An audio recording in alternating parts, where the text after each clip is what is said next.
gente, tudo bem? Vocês lembram do vídeo passado que eu fiz a foto de slime? Bem diferenciado, né?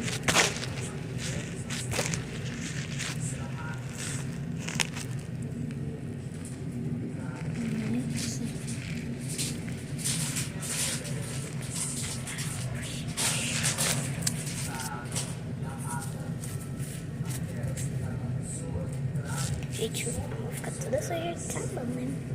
Pelo menos essa aqui tá falando. Tô pensando que eu tava olhando pras cores. É que eu olhei, né, pra cor da minha slime, é maravilhosa. Ai, e se eu pôr cola? Cotton slime, vamos testar? Eu tava pensando em fazer uma slime tipo fluffy e pôr na cotton slime pra ver o que acontece. Se vocês quiserem que eu faça isso, vocês deixam o like, tá bom? Gente, eu pus cola que tá ficando bem grudento. Tipo, sabe o por dentro? Gente, tá meio que colando aqui, tá meio que a mesma coisa.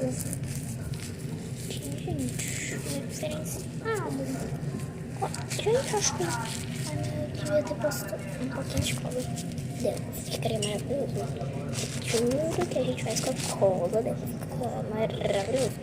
Mas como é cotton slime, né? Porque ela viu esse vídeo dela, ficou ativo, né? Eu vim, fiz aqui do meu.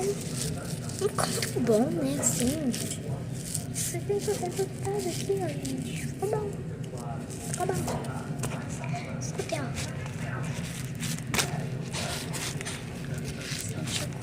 Ela deixou mais textura. Textura melhor, assim. Deixa a gente bem